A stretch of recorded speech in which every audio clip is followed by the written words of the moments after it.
Join Speaking of Spirits as we talk about death practices around the world.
Hey everybody, this is Colleen with Speaking of Spirits, and I am here with Gina and Kate and Susie. And we have an interesting topic. We wanted to research death practices and burial practices throughout kind of the world. We each took like a portion of, culture. So I thought it would be really cool to do it. So you want to start?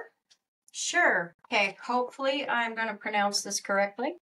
So I took the Taroha tribe, which is an Indonesian tribe in Indonesia,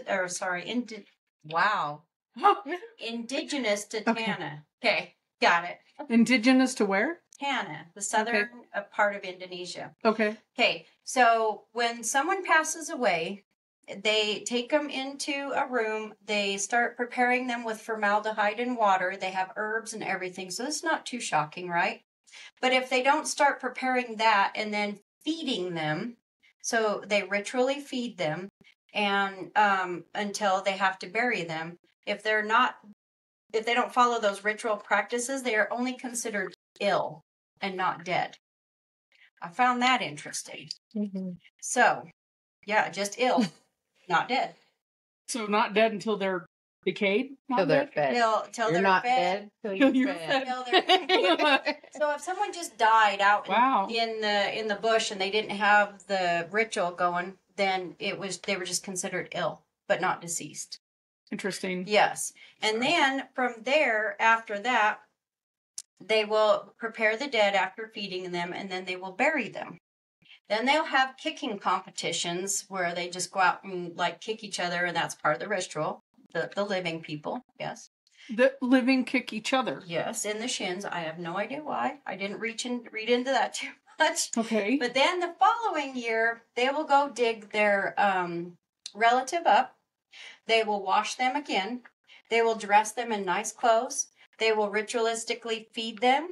They will give them gifts. They will buy really nice things for them. They set them up. They have dinner with the family. People come and greet them and talk to them like they're alive. So they do this every year in August, with the hottest time of the year, until they can no longer dig them up anymore. And they're gone. They're decayed. And every year, along with that, they perform ritual animal sacrifice along with it. So I just thought it was really interesting, and I'm not about to go dig up my relatives and feed them anything. So they can stay where they're at. Creepy. It's just really interesting. It would be interesting to watch, but not participate. No, I've seen a show or something, a documentary where they talked about that, and they actually, a lot of people that are, it's a form of mummification. Mm-hmm. They don't look decomposed. They look, almost more like doll, it's leathery, kind of, yeah. But yeah, for quite a while. Take me off that checklist. Mm-hmm. You could be digging them up for quite a few years before there's nothing left to dig back up. That's what I was wondering. I was like, what is the rate of decay for a body? It's like, it can't last that long, but if they mummify them, yeah, well, if sense. It's dry and arid and hot, it's a natural mummification process. Yeah. People mummify here in some certain certain situations, or at least parts of their body. Yeah. Hmm. Yeah. Creepy. So I took some Celtic ones, and I thought it was interesting that the Celtic religion, I guess maybe like a lot of them, but it really changed over time. So as Christianity took hold and the practices changed, right? So before Christianity, the Celts would a lot of people thought that they burned them like the Vikings, and they did not. That was not a Celtic thing, from what I saw, from what I've read. It was they would sometimes wrap the body in bear skin or skins of an animal. They also had tombs, very much like Egyptians. They would bury them with their weapons and goblets and things anything that they had of value that they could take to the next life. So I thought that was fascinating too, because this might have been during trading, but I'm not sure. There wasn't a common language back then, so how would they have known, like, if they even did run across Egyptians, how it was like completely, they were pretty much cut off, right? So these practices have some similarity in other parts of the world. So the tombs were very, very prevalent until kind of Christianity hit, and then it became burial mounds. The cairns. So, but the warriors and like rulers, they were interred with like I said, all their possessions, their daily possessions, and they were found with their weapons, their armor, precious items like gold, jewelry, and chariots, even sometimes, and wagons. Like they would literally put them entombed with all that stuff. Yeah. That's huge. Well, there's several religious practices that they believe this is the body you live through eternity with. And so you need those items because you may not have the opportunity to get them in eternity or whatever. So and which I love, they were also buried with their eating and drinking paraphernalia because they were supposed to have parties in the afterlife. Like it was a big thing, the feasts and all that they had. So if they didn't have their eating and drinking utensils, they wouldn't be able to do that the next life. And I kind of like that. So make sure that I have my, wine goblets with me. So something to look forward I to. know. Yeah. And then curiously, when these items are always found in twos in their tombs, like 2 goblets and 2, whatever it was in twos, like they were expecting someone to be with them. So either like another family member, a member perhaps, of the family, or if they, I don't know, somebody was going to be with them. So if they had company over, I don't know. That was interesting to me. I like that idea, actually. I kind of like it too. It resonates, doesn't it? Yeah. So also it says that the vessels that had food in them were apparently buried full of food and drink. So because there's residue food in them when they were unearthed. Yeah. So when historically, when we have archaeologists who've gone into some of these features, they've like, wow, it actually did have food in it. So that was wild to me. And then there may have been a ritual feast attended by the deceased family and friends before the tomb was even closed, so that they partied. That's, I think, where the weight comes from. Yeah, could be partied to send them off. Yeah, a big feast to send them on their way. And then one of the websites that I went to on World History Encyclopedia, if you guys want to look, it's on the death and burial and the afterlife in the ancient Celtic religion. Shows some of the wagons and the golden shoes that one that's very cool. was buried with. The goblets and that jewelry? Yeah, it's jewelry, some of the gold that they had. So I thought that was interesting because I had no idea. I always, in my head, I had it that maybe the Celts were like the Vikings, Yeah. but not at all. Mhm. Yeah. Not at all. So pretty interesting. Although I still think a Viking death would be cool. Yeah. Yeah. So what did you have? I did Egypt, and one of the interesting things where you had compared them, they were a little, well, I should say their other people were a little more lucky, obviously, in the Celtic tradition, because in Egypt, especially if you were a pharaoh or somebody of high importance, your people got killed and mummified and put with you. Like if you had a favorite servant or you had a spouse or you had your pets. I would They, say. yeah, and they found alligators in the tombs and all kinds of things, mummified monkeys and cats and They had alligators over there? oh yeah, On the the Nile. it's The either crocodiles. alligators or crocodiles. I don't remember which was which, but yeah, the Nile has them. It's the crocodiles, and they actually have just found, I think it was like up to 12, like really well preserved ones, and they almost look like they just like barely died. Like they Yeah. were perfectly preserved. It's amazing. Yeah. Ah, So I guess there's hippos and everything over yeah, there, right? So yeah. yeah, why not crocodiles? yeah, the crocodiles in the Nile. Yeah. I just always think of the Nile River as just so desert, but a lot of it isn't. It's all lush. and everything else. The Nile it's huge. It's crazy. I took a cruise down it, and I felt like Cleopatra. We were on the we were about 2 feet above water level, and the window had the big sliding glass door and the curtains, and you laid on your bed, and it was like, I could do Cleopatra. Yeah, until a hippo knocks your boat over or something. Yeah. No. Yeah, but if you were royal or pharaoh or those kind of things, they had very particular burials, which some of you may have heard about, where they mummified the bodies, and it was a pretty easy process as far as the mummification after the preparation, because it was hot and it was dry, and that is like perfect to create a mummy. And it was interesting while visiting New Orleans, they have similar, they cannot put them below ground like we do here in Idaho because of water level.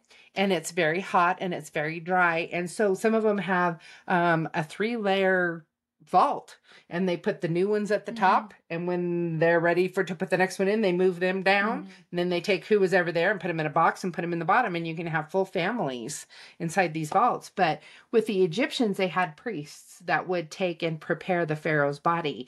And one of the kind of interesting things that they did is they would remove particular organs. And I want to look here just to make sure I say them right. And they would place them in canopic jars. This obviously is not an actual one, but this is one that was carved out that I got when I was over there. And they would have 4.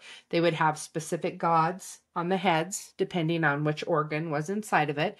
But they would put your lungs in one, your liver, your intestines, and your stomach. And some people would go, isn't the heart like the most important part? But that was left in the body. And the reason it was left in the body is when you went to the underworld, they would weigh your heart against a feather. And if you were a good person and you were generous and you were kind and you were fair and your heart did not weigh more than the feather, you would get to go to eternity. And if it did, this hippo god, I can't remember his name, would eat you. Oh, and so that is why one of the canopic jars does not hold the heart, because that was what they used to determine if you were a good person or not. The other thing that I found really interesting is they don't necessarily mummify people still. I would imagine maybe the elite people could afford that. There was, it's definitely a third world country when you get there. There's the very poor people and then those who were more wealthy. But it's still so dry and arid. A lot of times the cemetery is a desert area. We stayed in Saqqara, which is where they've recently found some, I don't even know, tombs and different kinds of historical burial sites of people that they think possibly were some who did the hieroglyphs in the tombs and in the temples and those different kinds of things. But their cemetery, I don't know that they referred to it as that, obviously in Arabic, but they would often wrap them in like a gauze or a linen type thing and put them in the sand. And there wasn't like designated headstones, anything like that. It was more like the poor person burial. And Popper's grave. Yeah. When we were in Giza, there was a more distinct, like you could see plots or you could see where individuals were buried. And I'm assuming those would be the people that had maybe more money that they could purchase the space rather than you just kind of get recycled with the rest. It's very interesting because we have such a different way that we do things, but like the Jewish belief system, Catholic belief system used to be, this was the body you spent eternity in. That's why you weren't supposed to get tattoos and piercings. And like the Jewish people, they don't get embalmed. They're supposed to be buried within 24 hours. And I told my husband, who's Jewish, I'm like, yeah, if you want to go ahead and keep that body, be my guest. But I want mine cremated. I want him to go, oh, we need to get a different one. But they used to believe that if you were cremated, or like the Vikings or whatever, there was no body for you to be in eternity.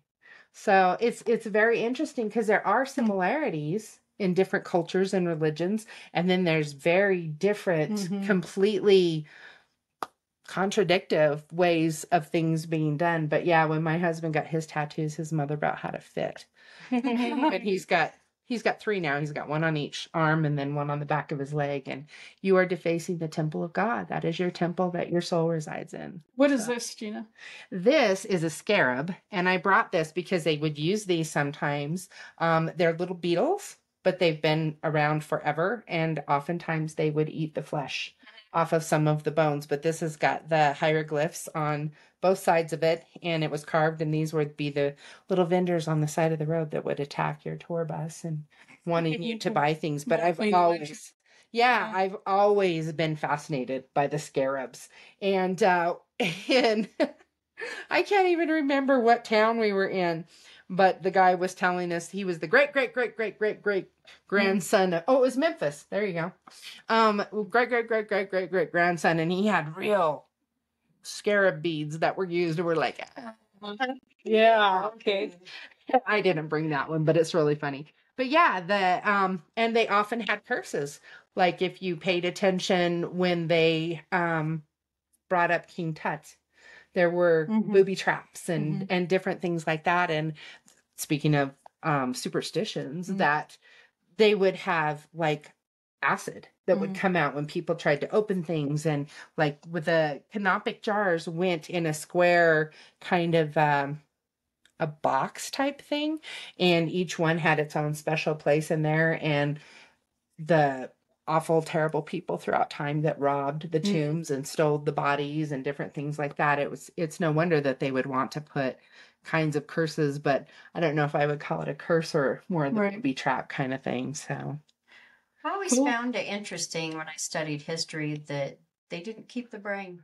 no, they actually would take a hot metal poker and pull it out, stick it up the nose, like do a big lobotomy, crochet hook, and pull it all out. Scrambled eggs. Yeah, and sometimes people were alive when they did that. Yeah, it was a form of torture. Yeah, or burying them, like my favorite movie, The Mummy, which I was totally disappointed in the movie when I got to Egypt because the things they showed and they said were certain places. I'm like, that is not next to the Nile. What did you? While we keep talking about the Vikings, I tend to pick specific areas. So yeah, I chose the Vikings. I think everyone knows the boat burning, right? That they would decorate it with people, animals, personal effects, that kind of thing, send it off into a body of water and set it aflame. But that was actually, I think they think that it was more reserved for people who were higher up, or of course, if you were closer to a body of water. They actually did do burial mounds more than anything. Part of this is for wedding ceremonies. The groom would go to a male ancestor's tomb and grab his sword to give to the bride because she would be carrying on the family lineage. That's nice. Yeah, it's really cute. Well, I guess as cute as grave robbing can be, right? Own family, right? Yeah. But yeah, they really revered their pets. So you would often find horses, dogs, other animals buried with them. And whatever job that they had, they would have tools of their trade with them too. So if you were a warrior, of course, you would have your sword. There's also a board game that they used to play that they believed the better you were at it, the better you were at strategizing with war. Wow. Yeah, it's Never heard pretty that. cool. Yeah, it's a kind of a hard game to learn. I bought one and they've like did it as well as they can to what they used to play. But the other thing that was really big is that they would get hell shoes. So the Christian concept of hell, they believe, came from the Norse goddess Hel. And she took the majority of people. So we've heard of people going to Valhalla when they die, if they die a warrior's death. But you would get hell shoes because there was a road you had to walk on to get to the goddess Hel and to live in her underworld hall. Yeah, and it wasn't dark or scary or anything like that. They did say it was cold, but that was about it. For the warriors that died, people think they went to Valhalla, but Freya actually got to claim the first half of the Fallen, and then the rest would go to Odin's Hall, Valhalla. So, very cool stuff. Yeah, I love the Viking stuff. Yeah. It's very neat. One of my prized possessions, I have a pendant from what they believe to be a sorceress's grave. And I don't know if it really is. They don't know what to explain it as, but they keep finding these duck feet pendants, and no one knows what the significance is because the Norse didn't write down anything. Yeah. Yeah, verbal history. Verbal history on a lot of that, Celtic, Norse, and it's hard. Very limited anything, really. So that's why I always caution people if you're buying books and you're diving into the stuff. It's interpretation. It's assumptions, interpretations, because there really wasn't a written language.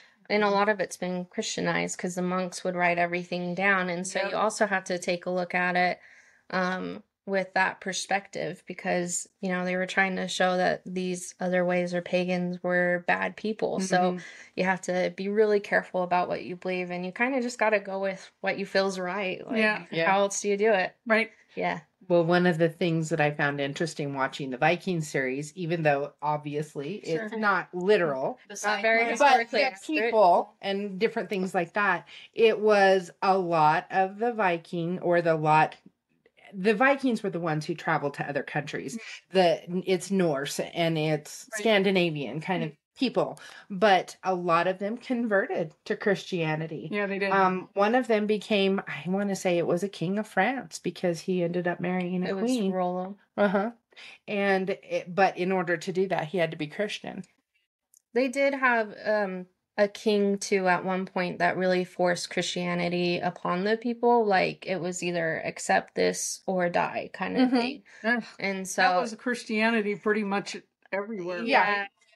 And if it wasn't the Church of England, it was the Catholicism. And it was like, you will be Christian or we will kill you. Even though we say Christianity, you're not supposed to do that. You know, it was like, it was saving the soul. They believed that by taking the heathen's life, you know, and it's like how contradictory to your exactly what you say your moral compass is. So I have a question. So you said you'd prefer to be cremated, right? How about you two? Me, cremated. Cremated, but I would like to be. They have this program where they can turn you into a base for coral for replacing the coral reefs. And so I think that would be cute because then family can go scuba dive to like your spot and just kind of enjoy that. And I think it's really unique. So there's one I always tell my kids, but there's one that I found interesting where you can actually be put in a mycelium bag, but it's only in Washington, and you can actually come back as mushrooms or as a tree because they have the tree ones. Well, they'll do the tree across the U.S. now. Oh, good. But I always tell my kids, just kick me down a hill, let the coyotes have me, and I'll come back as a turd. I've always next said, time. up in Yellowstone, let the bear have that.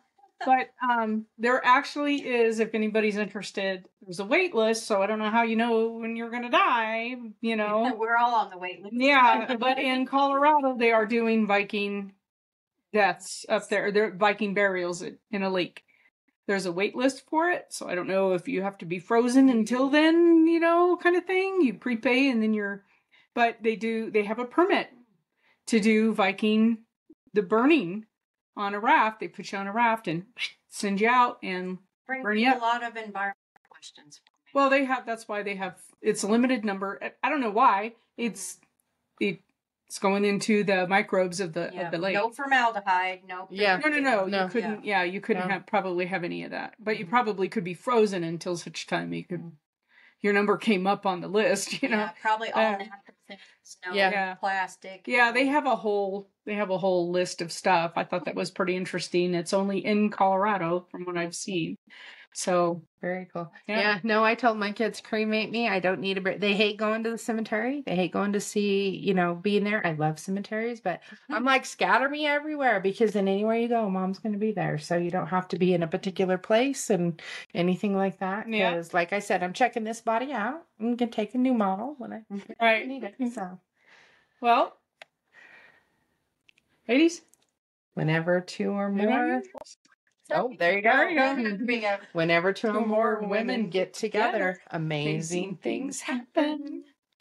You've been listening to Speaking of Spirits, powered by Pocatello Paranormal Research in Pocatello, Idaho. Thank you for joining us today. We're glad you could be here. If you're enjoying the podcast, please do us a favor and go to whatever platform you are listening to the podcast on and give us a review. We prefer the 5-star reviews. This helps us know how we're doing, and it helps others to find the podcast. Thank you for joining us, and we hope to see you on our next podcast.